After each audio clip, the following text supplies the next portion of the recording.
This indeed is an interesting time to be alive. In reality, the times are not safe. The crimes, the insecurity, the threats to life, whilst we are yet to come to terms with one menace, another suffices, such as the ritual of stealing ladies' panties and burying babies alive for perceived wealth. While that is going on, the all-time rise in people stealing other people and keeping them in inhumane condition for ransom suffices. They call it kidnapping. While we tread cautiously to stay safe, we also must teach our children how to be safe. This is the Amazons. On today's show, we are talking kidnapping and how to teach our kids to stay safe. We'll take a quick break. When we come back, we'll expand the discussion as usual on the program after the break.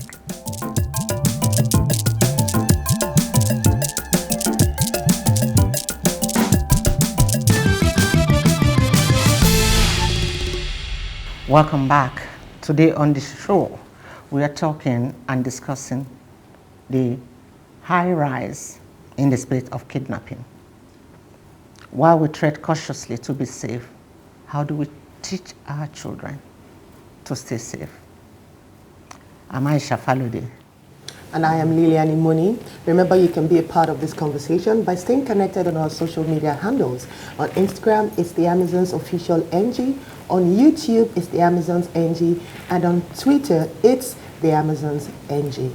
In my intro, I said, the times are indeed interesting to be alive. They are not interesting in a positive sense. Mm-hmm. They are interesting in the fact that we are faced with all of this, all of these threats. Everywhere you look, everywhere you turn, you are not safe. As you are being confronted with one crime, or as the police will say, one criminality act, another one is rearing its head, from insecurity to kidnapping to people doing all kinds of things unimaginable, in the guise of it is because we don't have a job. It is the devil's handwork.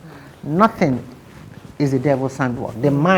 Your mind is the mind of a devil if you can't do that kind of a thing. How do you stay safe? How do you teach your children to be safe? How do you teach your loved ones to be safe from all of this when you don't even know when they strike, where the threat is coming? The upsurge in the kidnapping issues is very, very, very life-threatening.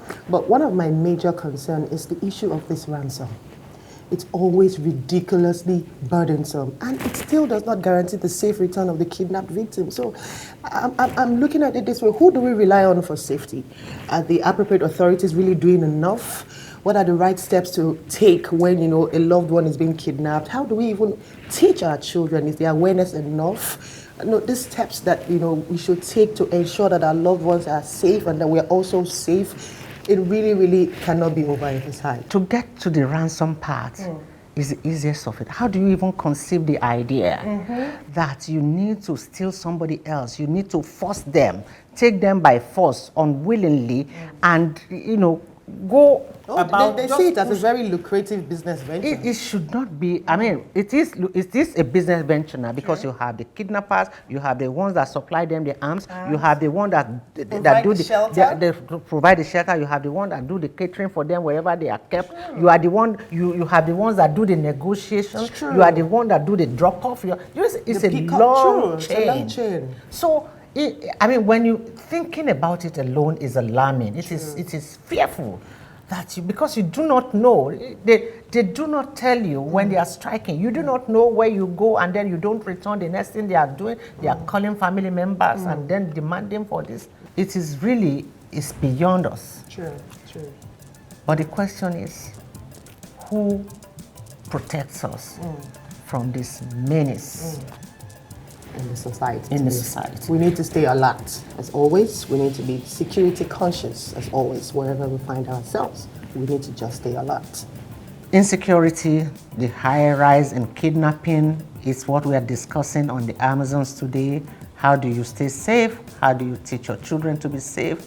How do you teach your loved ones to be safe? Who is responsible for protecting us from all this evil that is going on around us? As usual, we will be bringing in our guests when we come back from the very short break.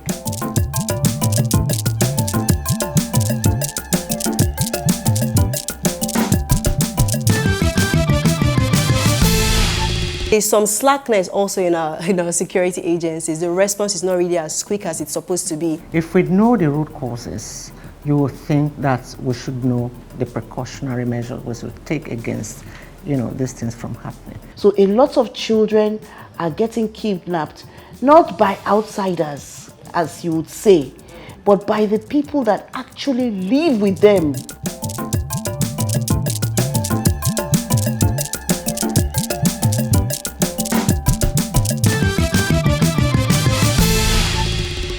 Welcome back. If you are just joining us, it's the Amazons, and we are still discussing the upsurge in kidnapping in Nigeria. Our guests have joined us today. We have Marie-Therese Fido. She is a mother and a business consultant. We also have Ugochi Obidiegu. She is an internationally recognized safety education advocate. Thank you for joining us. You're welcome. So I ask the first question. What do you think are the major root causes of kidnapping in Nigeria today? I would start by saying that there's a lot of non-alertness amongst us. Most times we are so fixated on mobile devices, we're not even aware of our environment. So that's lack of situational awareness. So when you're not even aware, if something changes in your environment, people come into your space, you don't even know that something bad is about to happen to you. So that awareness is not there. Also, there is no education. A lot of young people do not even know what to do to protect themselves so that these things do not happen to them. Or if they are taken, what they can do immediately before they are taken out of the public space. Because there is still that chance between when the kidnapper picks you up and then they take you away to where you can't, see other people to speak. So there is that lack of awareness, then there's lack of education, and then of course there's some slackness also in our security agencies. The response is not really as quick as it's supposed to be, because sometimes these people are also thinking of their own selves. They want to protect themselves, and thinking of that might make them not to react as quickly as they are supposed to in some situations. Great. As a mother, and of course you're in Nigeria with us, you see the increased alarm, in kidnapping. So, As a mother, I think a lot of mothers they take a lot of things for granted. We don't pay a lot of attention to security. So let's look at it from the home point of view. You have your housemates, you have your drivers, you have your security guards. Many of us use informal means to get these people. We don't do security checks in this country. So we get a housemaid, you don't know where she's coming from. And one of the things that we've all found out is that they have stories that they formed. So in recent times, a housemaid, you want to employ a housemaid, all of them will tell you, oh, your guy I was working for before traveled. That's why I am now available to work with you. So, and we all know that they are lying, but we still employ them. So there's a lot of laxity in the way we evaluate the people we bring into our space. So a lot of children are getting kidnapped, not by outsiders, as you would say, but by the people that actually live with them on a daily basis. Some people have gotten a bit more security conscious, like the Gochi said here. However, we are still not where we should be at all. If we know the root causes, you will think that we should know the precautionary measures we should take against, these things from happening. But a lot of times, you cannot, the root causes alone are not enough. Because, for instance, you are going on a journey and then this happens. What precaution could you have taken that you didn't take at the time that, it happens? In that case, it's unexpected. Nobody saw that coming because you're on the roads. And maybe the reason you're plying the road is because maybe the route you're going to, maybe planes will not go there, or for some reason you're working a limited budget. So there's really nothing you can do. But the only thing you can do now is how you handle it when you are with the kidnappers. Now, the kidnappers They majorly fall in three categories. We have the ones that are political activists. They're doing it for a certain agenda. Maybe they want someone to resign or they want to push certain things. Then we have the extortionists. That one just wants the ransom money. This is just a means to make money. And then we have the ones that are mentally unstable, maybe because they're in love with someone or some delusion, and then they kidnap. So they all have different motives, as it were. So in a case where somebody kidnaps you on the road, so it's most likely ransom. Or if you are some influential person, it's because they are trying to achieve some agenda. So the only thing you can do now, because you have been taken, is to cooperate. That might seem like it might seem difficult. Why should I be cooperating with them? But these people are intelligent. If you try to make fast moves, you might get killed, and you'll be used as an example for others to behave.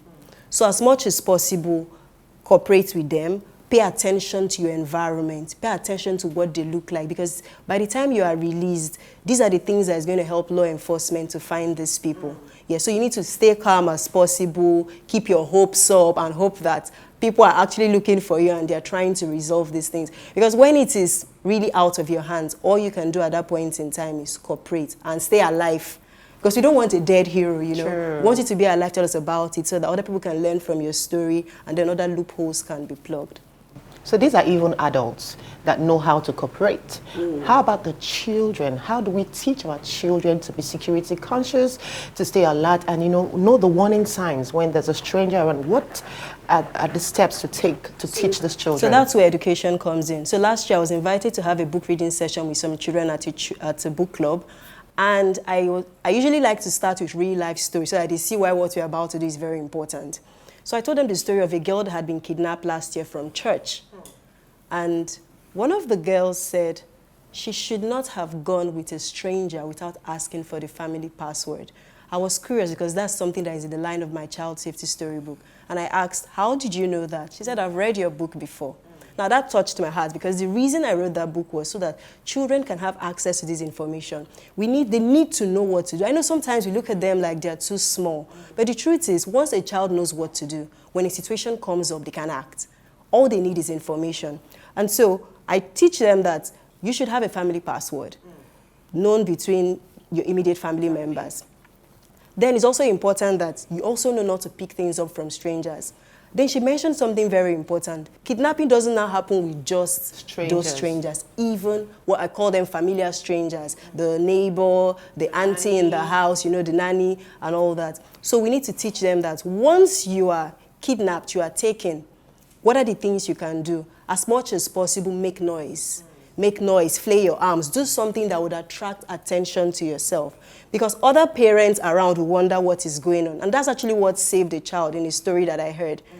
As the parent dropped her in front of the school gate and left, some other man offered her chocolate and she collected. And the man said, oh, there is more where this came from. And she started going with him. But at some point, she was no longer comfortable. But the man had carried her. She started crying. Then later on, as they kept moving, she kept on crying and, moving her body. And another parent that was going to school saw her and asked the man, she was suspicious, why is she crying? Said, don't mind her, she doesn't want to go to school. And the girl screamed, no, I don't know this man. So he dropped her to run. And of course, everybody gathered and he was caught. That was because she did something. If she was just calm, oh, they've given her chewing gum or chocolate, as it were. So we need to teach children that your power comes in making noise, shouting. If it's in the case of a mall, you've moved away from your parents, you should not just walk to any adult. Walk to a uniformed person. No, when children are armed with this little bit of information, they have something they can act on. But if no information has even been passed, it becomes a problem because when that situation happens, you're all confused. And in an emergency, time and knowledge is very important. I've seen children alone with a driver in the car going to school in the morning without any adult supervision, without anybody to keep a second eye. I've also seen them return from school the same way. I've seen mothers travel, on business trips. The home is left in the hands of the maid. So in the case of this trust, how do you still take the extra precautionary measures to check those whom you have put those in loopholes care? that you can find in your house? I think one of the things many people do these days is to have security, CCTV, where they can actually see those security outputs wherever they are in the world. On their devices? Yes, on their devices. So a lot of people are using that now to check what's going on in their homes. And another thing you can do is to also get people to come and check periodically when you're away. But I think the thing is that the carelessness in our society is the problem. So yes, I hear that there are all kinds of precautionary methods that we're supposed to use. Parents still just don't use them as much as they should. That's really the problem. So all of these things you've mentioned, traveling and leaving your house, your child with a housemaid, taking your child to go to school without a driver, it's an absolute no-no. So people shouldn't do it. So when you don't do it, then there's no need to secure against it. But people do all kinds of things that they shouldn't really do. And I think what really affects us is the way we were brought up. We were brought up in a society where the village takes care of a child. So we're used to that mentality that nobody should be able to harm a child.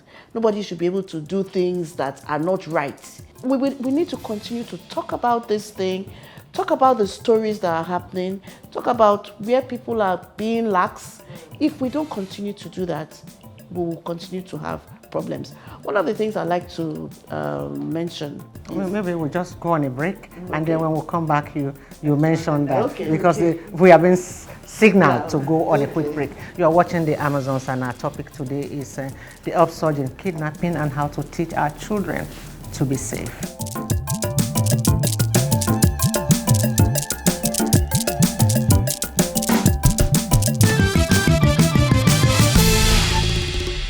You know, sometimes when you spend time with these kidnappers, there's opportunity for conversation. And I think what really affects us is the way we were brought up. We were brought up in a society where the village takes care of a child. A lot of emotions come into play. A lot. You're getting scared that you're going to die any moment. What if you don't even have the money they would demand?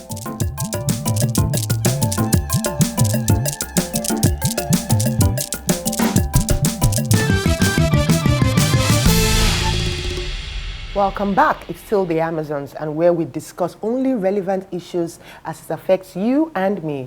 Our guests are still with us. We've been enjoying your conversations, your input, and your experience. You were about to say something before the break, so I'd allow you land now. So what I was going to talk about is, she talked about security, and I wanted to put some additional light on things that we can do to ensure that we are secure. A lot of us are not aware of our environment. We don't really know we're driving, and we're not aware if somebody is following us and if somebody is not following us. We leave our houses at very odd times. Sometimes we develop all kinds of routines, and if a kidnapper wants to kidnap you, one of the things they do is to study your routine. Sure. So you need to be very careful about your routine. Another thing that you need to be careful about is what you say in front of your domestics. You mentioned trust. We tend to trust our domestics so much that we are traveling, we talk about it in the car and the driver is hearing. We're in the house, we are having discussions, and we think the aunties and the uncles that help us at home are not hearing. We feel they are invisible, but they hear everything. And they are the ones that give your information out. Very few people will kidnap somebody that they don't have information about. Mm-hmm. And just to add on to what you've said, Teres, the access we also give to them is not limited, it's limitless. They can access, the domestic staff now, especially the maids. Yes. You give them access to even the innermost privacy of your room. There are still some spaces that should be out of bounds to these people. But when we are so open without knowing that, look, the human mind is constantly, especially those ones that are not pure, constantly seeing what can be done that is not so of good to this person because of this opening that I have. But I want to go back to you, Ugochi. You know, you talked about people kidnapping people because they want to, for political reasons, for push an agenda. No, the kidnapping we have in Nigeria is purely and purposely for gains. You know, not my. You just get the person, demand for ransom, and then sometimes the person is not even released alive, even though you have collected the ransom. The chain of businesses that go on with this kidnapping, there's someone to negotiate the ransom, there's someone to drop off, there's someone to provide the food, there's someone to provide the accommodation, even in the forest where they are. So, I mean, in all of this, how then, for political gains, you can deal with that, because it's a demand they are making. You know, it's like trade by barter. Give me this and I'll return this to you. But this one is it's nothing to bargain. It's just that you take somebody and I want money. You know, before the money is got, some people are the ones doing all of this to keep these people in this condition. So how do you deal with that kind of a thing? I would like to add that we've actually had cases in this country where it was for political gain. So maybe there was some decision that was made in Abuja and some people did not like it, and then next thing somebody's father is being taken or someone's mother is being taken so that it can be reversed. It's just that it's not as obvious as the one with the ransom and all that. Now, when it comes to the ransom, you have to cooperate. That's why I know that, yes, our law enforcement agencies are really trying to make sure that they work with leads and all that. But while that is working, you have to act like you are cooperating, that you're not trying to make any fast moves. It's that acting that you need. Because I remember, I think it was last year or some years ago, some young girls were kidnapped in Abuja and the family just had to act like they were cooperating while law enforcement was working under the scene, and eventually they were found and all that. So that's just what happens in that instance, because these people have already been taken and you want them to come alive. Where the cases where people get killed during a kidnap is either somebody has tried to play a fast move, or the person who was kidnapped has noticed too much about the too much people information, involved. seeing the faces. And then these people also, remember, it's a business to them. So they are trying to make sure that you do not go out there and give out information that would make them to be caught. So those are cases where people get killed. And then, of course, when the money doesn't come and they just feel you've wasted our time, and then out of anger, they kill someone. But other than that, most times it's just business. Bring money, release your person. Maybe just in a totally different location, but the person will be released. I like what you said. You know, I was going to say that I would not cooperate. But now that you've added act like you're cooperating with them. I think that's that's better, because you know that it's difficult for any human being who, I mean, a lot of emotions come into play. A lot. You're getting scared that you're going to die any moment. What if you don't even have the money they would demand? How would you even know they would demand for the ransom? So how would you now act or cooperate? So it's better to just act. You try to have conversations with them, try to know their motive, because if you know the you motive can ask for of their motive. Yes, you know, sometimes when you spend time with these kidnappers, there's opportunity for conversation. Maybe initially they don't want to say anything, but just a little question here and there, so some might begin to open up, answer, this is why we are doing this. Wow. Yes. So, and if you know the motive, you know if you are likely to survive or not.